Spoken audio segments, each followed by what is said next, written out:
I'm Olivia, a 32-year-old economist. I live in a neat, well-furnished house with Michael, my husband. He's a manager, and we've been married for 6 years. We bought this house together, filled it with fancy furniture, paintings, and all sorts of high-end appliances. Our life, at first glance, seems almost perfect. Michael and I always wanted a big family, but things haven't been easy. I can't get pregnant, yet. I try to stay positive, telling myself that everything will happen in its own time. But deep down, it's a sore spot, a silent battle I fight every day. One Friday evening, as I was organizing our bookshelf, Michael walked in, looking uneasy. "Olivia, I need to tell you something," he said, avoiding eye contact. "What's up?" I asked, curious about his tone. "It's about Laura, my sister. She's having trouble with her husband again. She wants to spend the weekend here with the kids," he said quickly, as if trying to get it all out before I could react. I paused, feeling a knot form in my stomach. Laura's visits were always chaotic. Her 3 kids were a handful, to say the least. They ran around, fought, and made a mess. "Michael, you know how I feel about this. Our house turns into a zoo when they're here," I replied, trying to keep my voice calm. "Come on, Olivia. They're just kids. And Laura needs our support," he countered, sounding a bit annoyed. "I know, but it's always the same. They don't listen, and she never disciplines them. It's exhausting," I said, feeling my frustration rise. "Just this weekend, okay? Please?" Michael pleaded, giving me that look he knows I can't resist. I sighed, "Fine, but I'm not happy about it." The next day, Laura arrived with her kids. As expected, the house turned into chaos. The kids were everywhere, leaving a trail of destruction in their wake. I tried to keep my cool, but it was wearing thin. At one point, I found the youngest, Tommy, drawing on the living room wall. "Tommy, stop that right now," I shouted, more sharply than I intended. Laura, who was lounging on the sofa, shot up. "Don't yell at my son, Olivia. He's just a child. Maybe if you had your own, you'd understand," she snapped. I felt a sting at her words, a mix of anger and sadness. "That's not fair, Laura." "I'm just trying to keep some order here," I retorted, my voice shaky. Michael walked in, hearing the commotion. "What's going on here?" he asked, looking between me and his sister. "Olivia's being too harsh on the kids," Laura complained. "They're destroying our house, Michael," I exclaimed, feeling overwhelmed. "Let's all just calm down. They're kids, Olivia. They don't mean any harm," Michael said, trying to mediate. I felt a rush of disappointment. Once again, Michael was taking Laura's side. It was always the same. I walked away, feeling alone and misunderstood in my own home. It was a Saturday morning, a couple of weeks after Laura's last visit. I was in the kitchen, sipping my coffee, enjoying the rare quiet when Michael walked in, looking a bit hesitant. "Olivia, I have something to tell you," he started. "What now?" I asked, a sense of dread creeping in. "Laura called. She's coming over today, with the kids," he said quickly. I almost choked on my coffee. "Again? Michael, you can't be serious. We just had them over." I know. But she's really struggling right now. We need to be there for her," he replied, sounding almost apologetic. I slammed my cup down, feeling my anger boil over. "What about us, Michael? Our weekends are always hijacked by her and those wild kids." "Olivia, please. Just try to understand." "It's family," Michael said, trying to calm me down. I let out a frustrated sigh. "Fine. But I'm not playing babysitter this time." Soon, Laura arrived with her kids. As usual, they stormed into the house, running and screaming. I clenched my fists, trying to maintain my composure. I walked into the living room, where the kids were already making a mess. Guys, could you please play a bit quieter? I asked, attempting to sound gentle. Laura, who was busy scrolling through her phone, looked up. Oh, let them be, Olivia. Kids will be kids. I gritted my teeth. That's not the point, Laura. They need to learn some respect. Laura rolled her eyes. You wouldn't understand. You don't have kids. That comment hit a nerve. I was about to respond when Michael stepped in. Let's not start this again, please. Olivia, the kids are just playing. Laura, try to keep an eye on them. I walked away, feeling a mix of anger and helplessness. Throughout the day, the chaos continued. The kids ran wild, and Laura did nothing to stop them. I felt like a stranger in my own home. At dinner, the situation escalated. The youngest, Tommy, threw his food on the floor. I snapped. That's enough. This isn't a circus. Laura stood up, her face red with anger. How dare you speak to my child like that? You're so uptight, Olivia. Loosen up a bit. Michael, trying to play peacemaker, said, Olivia, maybe you're being a bit too harsh. They're just kids. I looked at Michael, feeling betrayed. I'm being harsh? Look at this mess. We can't keep living like this every weekend. Laura scoffed. Well, if it's such a burden, maybe we won't come anymore. I shot back, maybe that's for the best. The room went silent. Michael looked at me, his expression a mix of shock and disappointment. Laura grabbed her kids and left the room. I stood there, realizing that my attempt to keep order had only caused more chaos. It was a quiet Saturday morning. I was in the living room, admiring a beautiful painting that had been in my family for generations. As I stood there, lost in thought, the doorbell rang. With a sigh, I went to answer it. There stood Laura, her 3 kids buzzing around her like bees.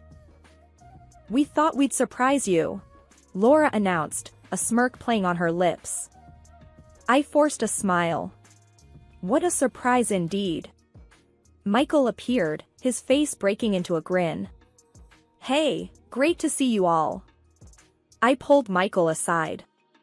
We need to talk. This isn't okay, her showing up unannounced all the time.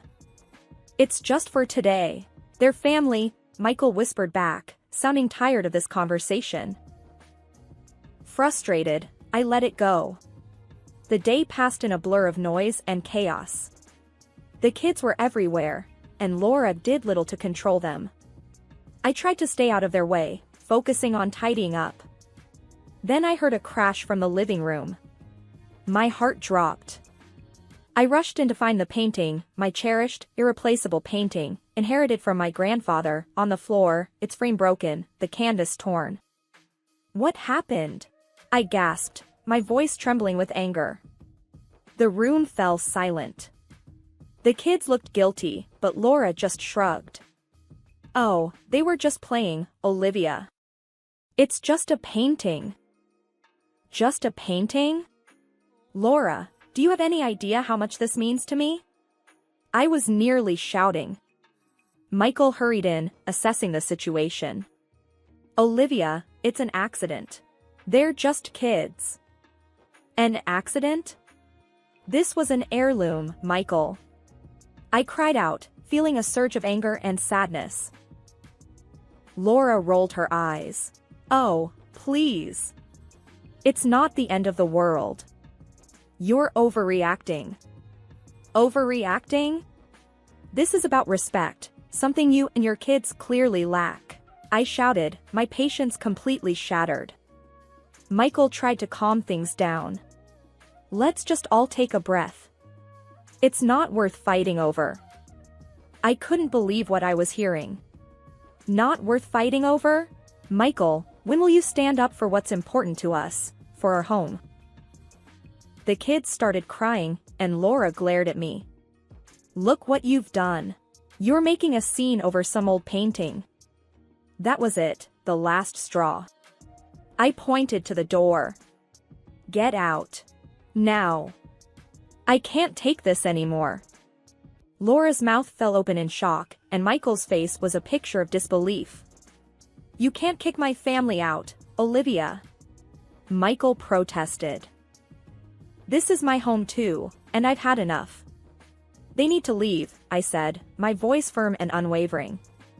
Laura, scowling, herded her kids out, muttering insults under her breath. Once they were gone, the silence was deafening. Michael looked at me, his eyes cold and distant. Olivia, you've gone too far this time, he said quietly. Too far? I'm standing up for our home, something I wish you would do, I replied, my voice shaking with emotion. That Saturday, I was sipping my coffee, still seething from the disaster with the painting, when Michael walked into the kitchen. He had that look on his face, the one that meant trouble. We need to talk, Olivia, he said, cutting straight to the chase. What's it this time? I asked, my tone sharp. It's Laura. She's getting a divorce. She's a mess and needs to stay with us. With the kids. For a few months, he blurted out. I stared at him, disbelief turning to anger. Stay here? Are you out of your mind, Michael? She's family. She needs us, he said, his voice firm. I slammed my coffee cup on the table. What about what I need? What about our life? It's just for a while. We can't turn our backs on her, Michael insisted. I felt a surge of frustration. It's always about what Laura needs. What about me, Michael? He sighed, rubbing his temples. Olivia, I'm asking you to understand. It's important. Understand. That word again. I was sick of understanding, sick of always being the one to compromise.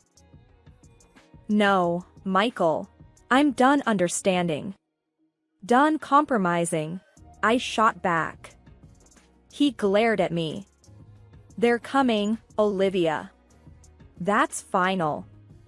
The conversation ended there, but the tension lingered like a bad smell. The next day, I realized my car was gone. I called Michael, my voice icy. Where's my car? I demanded. I took it. Laura needs it more. She's got the kids, he said, as if it was the most natural thing in the world. You took my car? Without even asking? I felt my blood boil. It's my money that paid for it. My decision, he replied curtly. That was the last straw. Fine, Michael. You do things your way, I'll do them mine. I hung up, my mind racing. It was time to take action. I looked around our house, every room a reminder of the life we'd built and the peace that had been shattered. I needed to make a move, something bold, something decisive. Michael had pushed me to the edge, and now it was my turn to push back. I sat there, plotting my next steps, a plan forming in my mind. Whatever I was going to do, it needed to be big, a statement that I wasn't going to be walked over anymore. But what exactly? That was the question. I felt a mix of fear and adrenaline at the thought of what was to come. Michael had no idea what he had set in motion. On Monday, the sun hadn't even fully risen when I started my plan.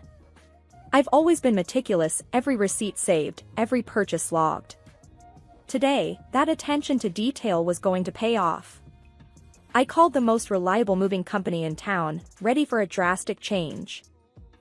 The movers arrived early, and I was ready with a list. Everything I bought, it's leaving today, I told them firmly, handing them the list. It included all the furniture, the appliances, every single item I had paid for with my own money. The team leader looked at the list, then at me, and nodded. We'll handle it, ma'am. Piece by piece, the house was stripped bare. The living room, where we had laughed and argued, the bedroom, once a sanctuary, now just empty spaces. Michael was still absent, unaware of the transformation his home was undergoing. In a way, the emptiness of the house started to feel like a fitting metaphor for our marriage, void, stripped of warmth, bare of any love or understanding. With the last item loaded, I did a final walkthrough. The house, once a symbol of our shared life, was now just a shell. No trace of me or my contributions remained. I left before Michael returned. I wanted to be gone, to be free from the confrontation, the accusations, the pleading. I wanted him to experience the shock, the sense of loss, without me there to witness it. Driving to my mother's house, I couldn't help but play over in my mind the moment Michael would walk into the empty house. I imagined his confusion turning to realization, the shock, maybe even a hint of regret. I was sitting in my old bedroom at my mother's house, surrounded by the things I had taken from our home, when my phone rang. It was Michael. His voice was a mix of rage and disbelief. "Olivia, what the hell have you done?" he bellowed as soon as I picked up. "I took what's mine." "Just like you took the car," I replied, my voice calm but firm. "The house is empty. You stripped it bare. How could you?" His anger was palpable, even through the phone. "You made your priorities clear, Michael." "So, I made mine," I said, standing my ground. "This is insane." "You're acting like a child," he accused. "No, I'm acting like a woman who's had enough. Enough of being sidelined, enough of your sister's chaos, enough of you taking me for granted," I shot back. There was a pause, a moment of silence that spoke volumes. "I'm coming over." "We're settling this now," he said, and hung up. An hour later, Michael was at the door. He looked furious, his eyes scanning the room, taking in his surroundings, my old childhood bedroom, now a sanctuary for what I had salvaged from our home. "You've lost your mind, Olivia. Taking everything, leaving me with nothing," he started, his voice loud and accusing. "I left you with exactly what you chose, your sister, her kids, and a house you preferred over our marriage," I replied, meeting his gaze. "You think this is some kind of game? You think you can just take everything and walk away," he said, his voice rising. "It's not a game, Michael. It's my life. And yes, I can walk away. You've shown me exactly where I stand in your life," I said, my voice steady. "This is not the end, Olivia. You can't just end things like this, over some furniture and a car," he said, his voice a mix of anger and something that sounded like desperation. "It ended the moment you chose your sister over your wife. The furniture, the car, that's just stuff. It's the respect and love that's missing, and that's not something you can get back just because you want to," I replied. He looked at me, his anger giving way to a realization, a dawning understanding of the gravity of the situation. "So, what now? You divorce me? Over this? If that's what it takes to show you that I'm serious, then yes," I said, the words tasting bitter but necessary. He looked defeated, beaten down by the weight of his choices and their consequences. "You've made your point, Olivia.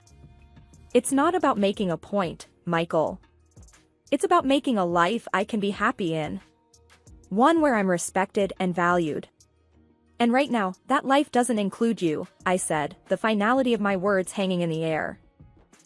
He left without another word, the door closing softly behind him. I sat there, in the quiet aftermath of our confrontation, knowing that this was a turning point. There was no going back, only forward, into a new, uncertain future, but one that I would navigate on my own terms. A few weeks had passed since the confrontation with Michael.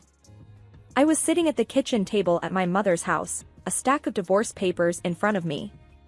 My mother walked in, her expression a mix of concern and support. "Are you sure about this, Olivia?" she asked, sitting down beside me. I looked at her, my resolve clear. "Yes, Mom. I've never been more sure about anything." She sighed, reaching over to squeeze my hand. "He called again. Said he wants to talk, maybe work things out." I shook my head. "There's nothing left to work out. I've made up my mind." "You're being really hard, Olivia. Marriage isn't easy. It takes compromise," she said, her voice gentle but firm. "Compromise, yes. But not sacrifice. Not my happiness, not my self-worth, I replied. Just then, my phone rang. It was Michael. I took a deep breath and answered. Olivia, please. Let's not do this. We can fix it, he said, his voice pleading. Michael, it's over. I've moved on. You need to as well, I said, trying to keep my voice steady. I never thought you'd go through with this. Over a few arguments, over some car. He trailed off. It wasn't just arguments or car, Michael. It was about being valued and respected. You made your choices, and now I've made mine, I replied. There was a pause on the line. So, this is it, then, he asked. Yes, this is it, I said, and hung up. I signed the divorce papers, each signature a step towards a new beginning. My mother watched, tears in her eyes, but she didn't say anything more. She understood. In the weeks that followed, I settled into a new routine. The divorce was finalized, and I started to feel like myself again. There were moments of loneliness, of doubt, but they were fleeting. I had chosen a path of self-respect, and with each day, it felt more and more right. One evening, I went out for dinner with friends, the first time in a long time. We laughed, shared stories, and for a few hours, I forgot all about the past few months. As we were leaving the restaurant, one of my friends, Sarah, nudged me. You seem different, Olivia. Happier. I smiled, feeling a sense of peace. I am. I finally feel like I'm in control of my own life again. We walked out into the cool night, the city lights twinkling around us. It felt like a fresh start, a new chapter. Several months had passed since my divorce, and I was sitting on the small balcony of my new apartment, enjoying the quiet of the evening. Suddenly a text came from a friend, Linda. She always had the latest gossip. Heard about your ex working himself to the bone now. His sister's causing him hell. Serves him right. I sighed, a mix of satisfaction and pity. Yeah, I heard. He made his bed. Linda was quick to reply. You're better off. He's drowning in debt and drama. I put my phone down, thinking about Michael. Last I heard, he was struggling, working overtime to support Laura and her kids. Their house had become a hotbed of arguments and stress. Part of me felt vindicated, but there was a small part that felt sorry for him. I shook off the feeling. It was his choice, after all. I had moved on, building a life that was mine and mine alone. I had a new job, new friends, and a peace of mind I hadn't felt in years. Later that night, as I lay in bed, I couldn't help but think about how different my life was now. I was independent, making decisions for myself, living without the constant drama that had once consumed me. The next day, I met up with Sarah for coffee. She was always straight to the point. You look good, Olivia. Really good. Not like when you were with what's-his-name. I laughed. Thanks, Sarah. It's been a journey, but I'm in a much better place now. Good for you. You deserve it. After all that crap he put you through, she said, taking a sip of her coffee. I nodded, feeling a sense of accomplishment. I learned a lot. But now, I'm just focused on moving forward. As we chatted, I realized how far I'd come. I was no longer the woman who put up with everything. I was stronger, more confident, and in control of my life. Walking back to my apartment, I felt a sense of optimism. The future was uncertain, but for the first time, that uncertainty excited me. I was ready for whatever came next, ready to face new challenges, and make the most of new opportunities.